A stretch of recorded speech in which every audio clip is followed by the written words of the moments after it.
spent months analyzing markets and looking for potential vacation rental homes along this coast. Today on Sweet Tea Hospitality, we're going to answer the question, why this house? Why the beachside bungalow? You don't want to miss it.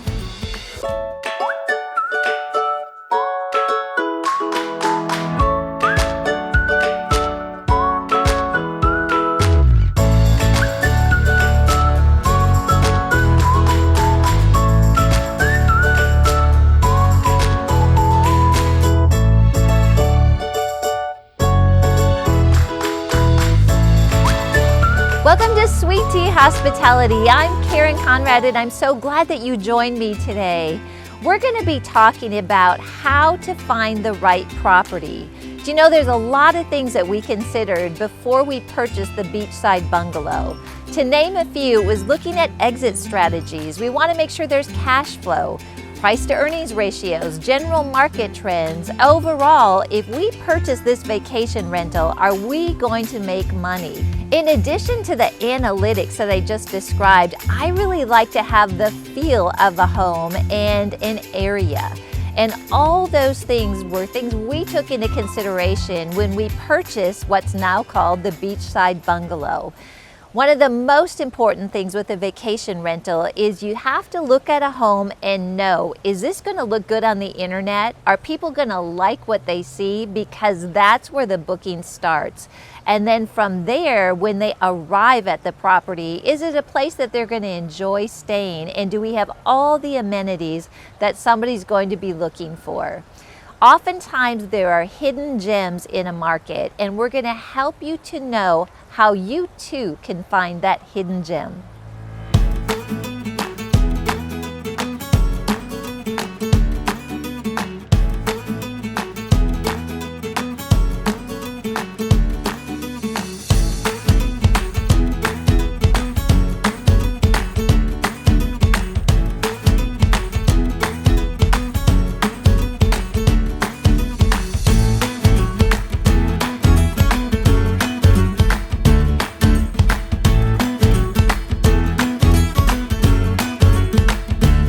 In this particular snippet, we're going to talk about how do you find the needle in the haystack? How do you find that house out there that you really want?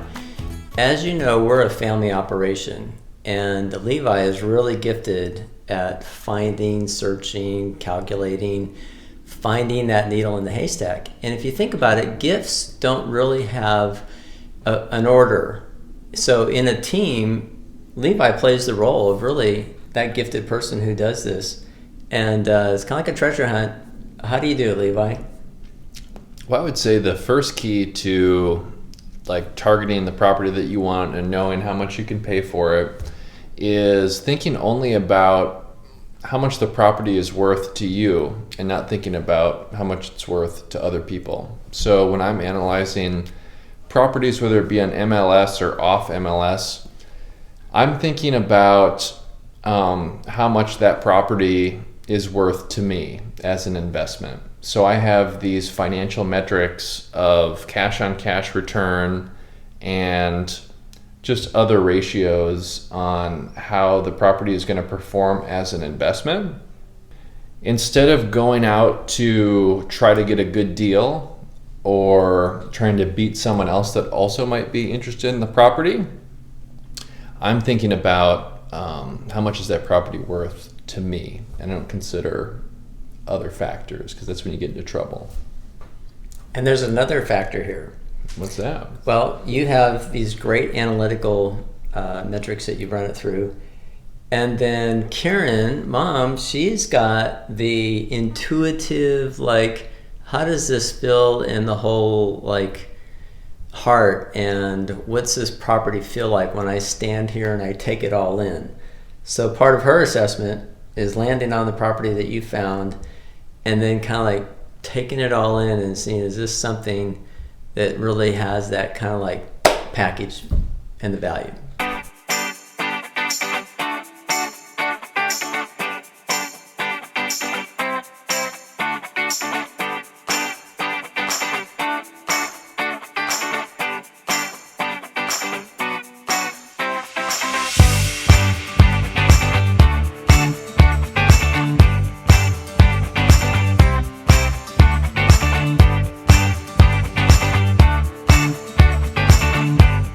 It's hard to believe that we're actually finally under contract on a property in Cocoa Beach. It's really a dream come true. It was really great to get on site and actually see the property that we purchased. I was really grateful that Jantina, our real estate agent, and her husband actually could meet us there. But I'm a little concerned after walking through the property because that front room is so tight, and I've got to figure out how to maximize that space. It's long and narrow. And also, she said she doesn't think this house is going to appraise, which would not be good. So we've got some challenges, but in the meantime, I really want to draw that space out and start getting that furniture ordered. Then Levi can put it together and it'll be ready for when I get to Florida next time.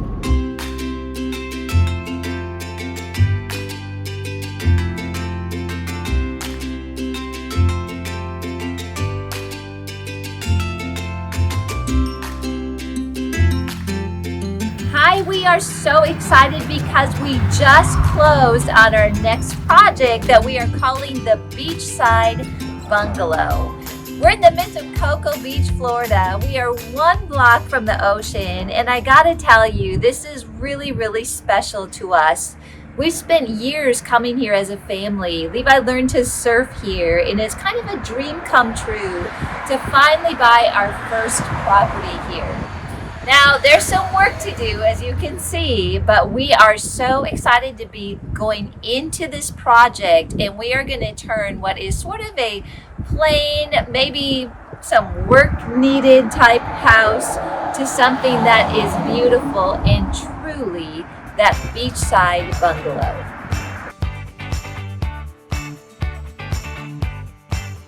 So I'm back in my workshop in South Lake, Texas. The biggest problem with this property is finding a property that will cash flow as a vacation rental. It's really challenging to find this, and you have to know what you're doing. You have to look at price to earnings ratios, look at your cash on cash, study the market. Anyway, we went into this just really hoping that we could make this work. And I know a lot of you are really interested in investing and finding a property that's going to work for a vacation rental. And I think this is going to help you. We'll walk through the process together.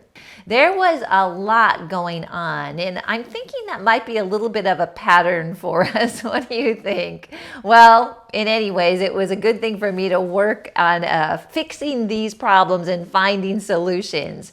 Well, the main issue that we had with this property, or I had initially, is it's on a really busy street. And I thought, my goodness, is this going to work? There's some competition out there for vacation rentals. And I knew that we could make it really cute and functional, but I was concerned about the noise. So Dave and I pulled into the driveway, walked into the property, and you know what? It was silent. The previous owner had put in really high-end hurricane windows, and in that it cut all the noise from the street. It was really amazing. So we were able to move forward without that concern. Also, at the front of the house, there is a gate. So even though there is a lot of traffic, we can close that gate. So if there's children that are in the yard, the parents can feel safe that they're going to be protected from a busy road. The next problem was we had an eightplex on one side of the property, and it is not in good shape. And on top of that, the fence between the two properties was falling down. And so we knew that we had a problem here, meaning that we had to figure out what we were going to do to make that side of the property not so unsightly. I was also concerned about the noise. So if we're living next to a multifamily, is it loud at night? You know, what's happening there? So what we did is we realized that the fence was actually a little bit lower than the maximum that the city would allow. So we got a new fence and we raised it up so that you can hardly see the property next door. Also, we spent time there at night and realized that it's very quiet. So even though there's a lot of cars that are parked next door, it's a very quiet group and it wasn't going to cause any issues for us going forward. There's a shed in the backyard that was really intriguing. We are grateful for the storage that it might provide, but when we opened up the door, we were pretty shocked. First of all, we were greeted by a couple hornets' nests, but then after that, after we scurried and Dave got those down, we lifted the door up and it was jam-packed with junk. My goodness, it had shelves in there. It had spilled like tar in there, and we really didn't know how we were going to solve that. But we got a new vision for that space, and you're going to hear a lot more about it. But we turned something that looked very, very bad into something that's actually contributing a lot of value to the property. One problem we had too that had to do with the value, and this is not something anybody wants to hear when they're purchasing a property. We are doing the walkthrough after we had already gone under contract, after we completed the inspection, and our real estate agent looked at us and said, I don't think there's any way that this house is going to appraise. Oh my goodness, our hearts sank and thought, oh, what are we going to do? Because if you've been in that situation, you know that generally what that means is if you're going to get the property, you have to bring more cash into the deal. Well, I'm happy to say that not only did the house appraise, it appraised for higher than what we purchased it for. And so Levi was really happy about that. He felt confident with it. But when we got the actual appraisal back, we felt super, super good about that. And finally, anytime that you go into a new market, you have to find connections. You have to find somebody that's doing the property management. You have to find people that can do the work on the home, the maintenance, and we didn't know anybody. The only connection we had was our real estate agent. And you know what? That turned out to be enough. She referred a guy to us, Vinicio, who does lawns, but that connection turned out to be the one we needed to help locate someone to do the landscaping, to locate somebody to do the drywall, somebody to do even the plumbing and the electrical work. It was a blessing. And then also one day, just out of the blue, the previous owner stopped by to see what we were doing with the property, and we found out that he's been in the construction business in Cocoa Beach for decades, and he is more than willing to help us.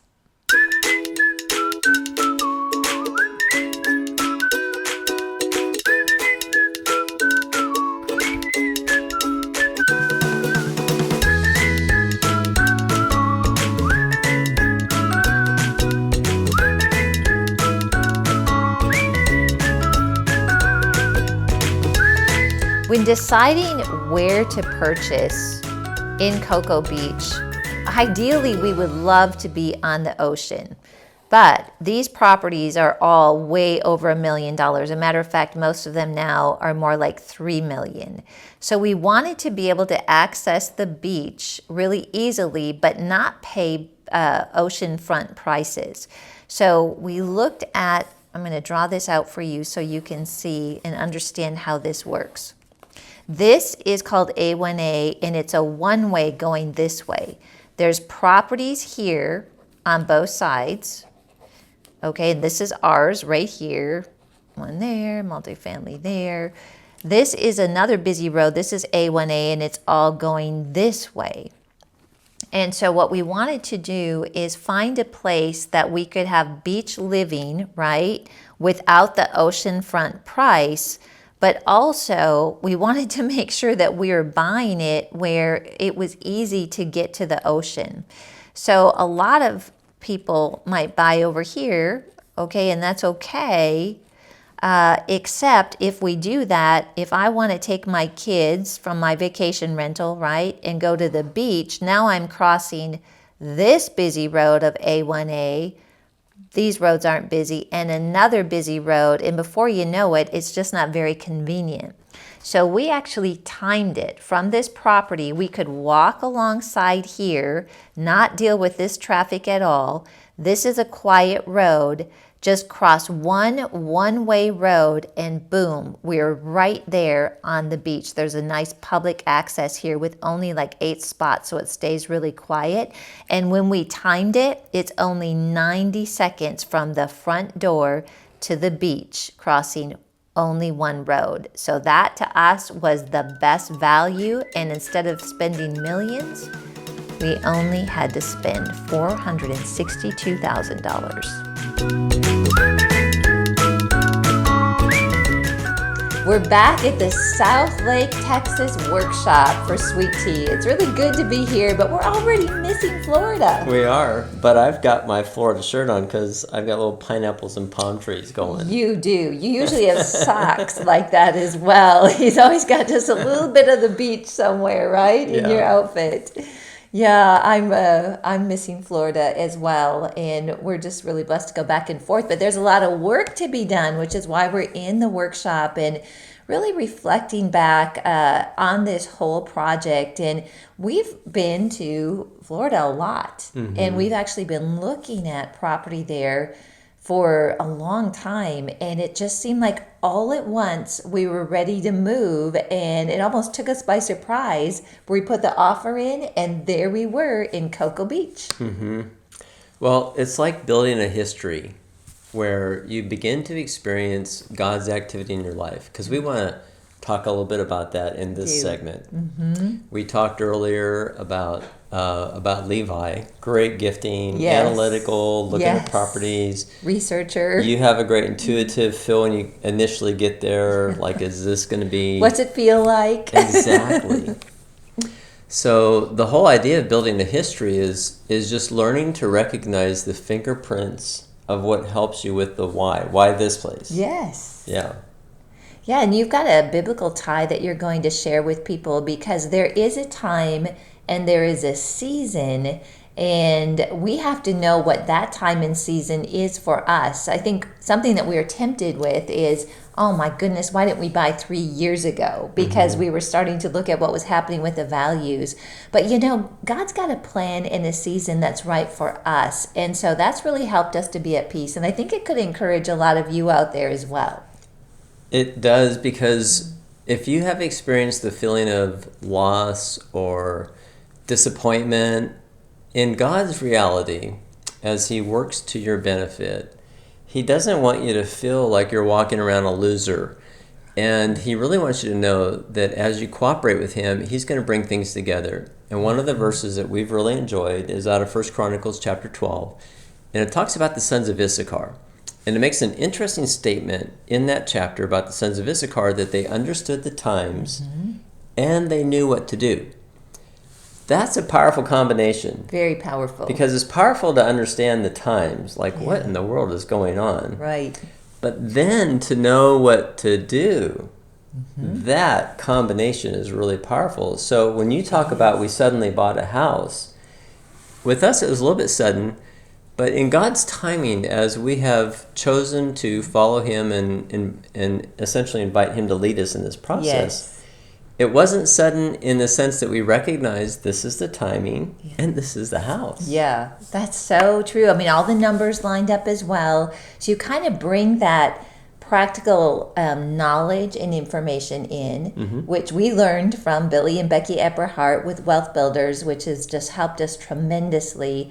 But also what's right for us, and trusting God that this is a move for you now. And do you know what else it's helped us with?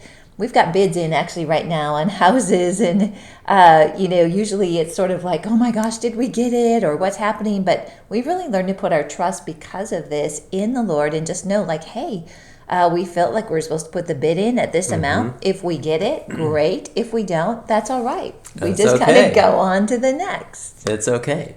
There's other houses out there. Exactly. Yeah. I think too, just one last thing to visit about here before we get into the rest of the episode is to the provision part. That part of the sons of Issachar had to do with donkey. The donkey. And the provision. Yeah. Well, the donkey is a very important animal. And even though they might not seem like important, they were the ones that brought the resources and the ability for individuals, whether it was resources like tools or resources like money. Yes. They essentially carried that resource into a project, a destination, a place to provide the kind of resources necessary to make something happen. And this is something else that God does. There's the experience we have of stepping into his kingdom where he's Lord of our lives, and we give him that lordship in his kingdom, and that's so beautiful.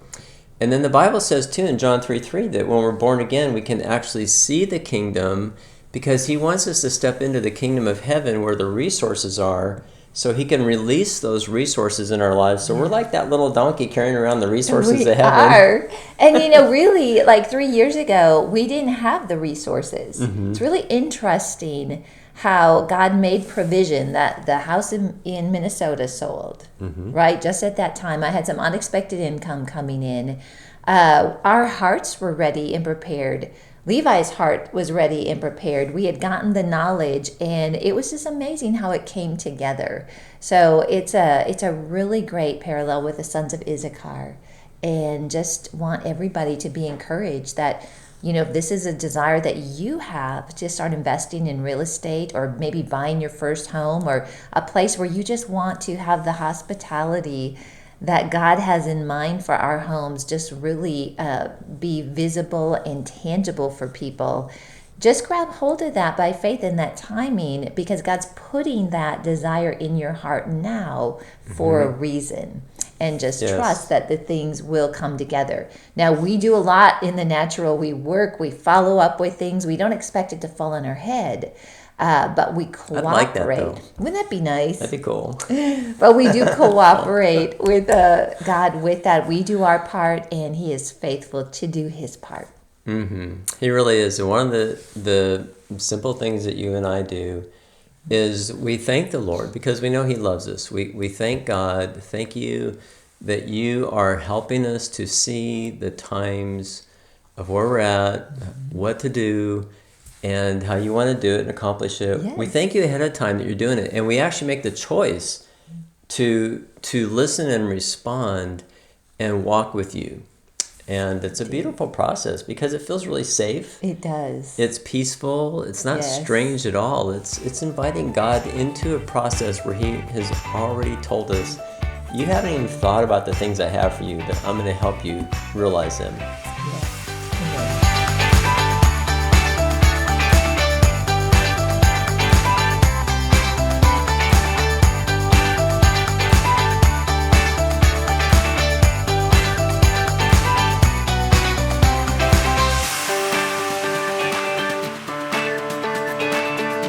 I'm in the dining room of the beachside bungalow, and as you can see, it's a really cozy little coastal type dining room, but there was a lot of thought that was put into this to make sure that it was functional and it felt really great as a vacation rental.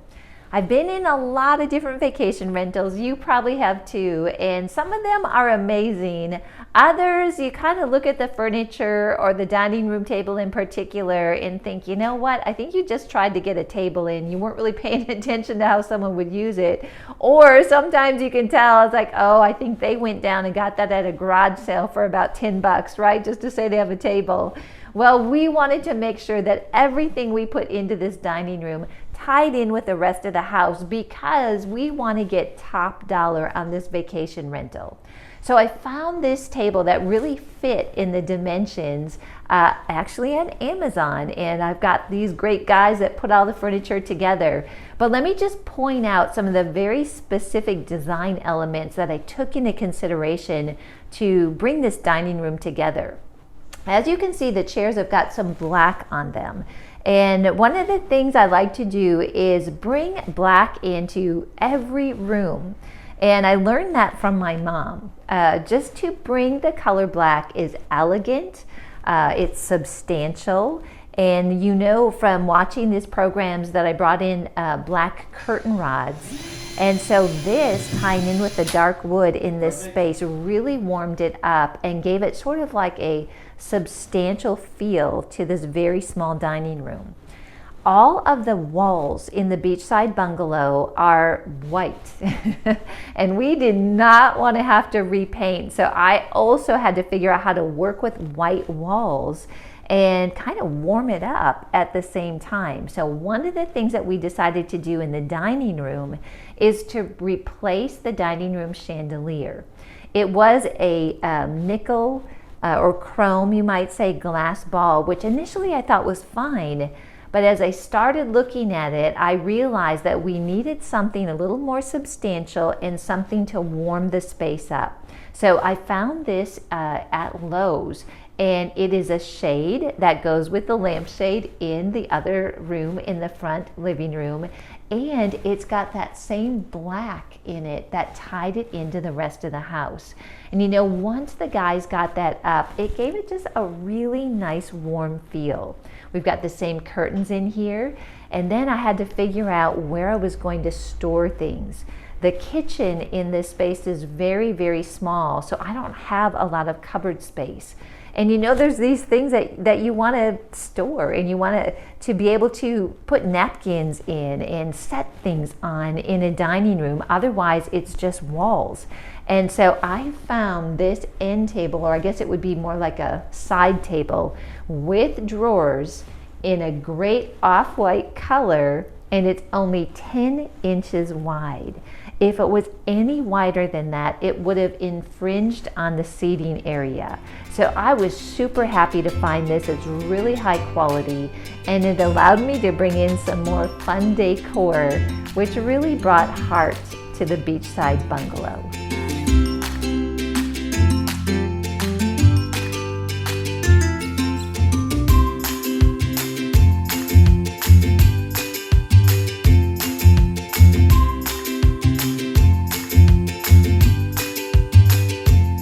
So just a reminder that we are going into this market looking for a property that we could pick up that would cash flow as a vacation rental. We were able to purchase this property at $462,000. We hoped that the appraisal would come in, although we were hearing from our real estate agent that she did not think it was possible. Here's the good news. The appraisal came in at $500,000. That's $38,000 over the purchase price. And that is well within the budget that we thought we would have to put into the property to turn it into that beachside bungalow. So here we are, just in contract on a property, and we already have $38,000 of equity. Now that is something that we can rejoice about.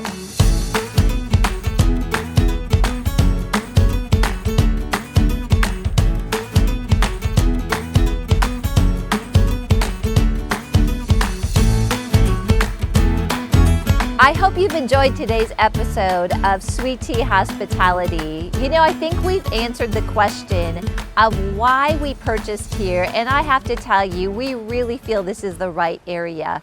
During the renovation process, we have been enjoying beach walks. Levi's been surfing, we're biking, one-wheeling around town. We're going to our favorite restaurants, gathering in a cozy space at the end of a hard day's work. And I'll tell you what, I'm convinced that this is going to be an amazing vacation rental. Do you know, it was tough to leave, actually. I kind of wanted to keep this house and not rent it out, but we're going to get right back at it, and we're going to look for another property in this same area, hoping that we might even pick up the property next door. I'll keep you posted on that. If you would like to check out all the episodes of the Beachside Bungalow, go to sweettea.tv. I even have a renovation plan in there for you. Or if you just want to watch individual episodes, go to liftable.tv. And if you like what you see and you want to learn more about our renovations, you can check out our previous project called the Coastal Cottage. That's also available at sweettea.tv. I'm Karen Conrad, and I want to thank you again for joining me today. We'll see you next time on Sweet Tea Hospitality.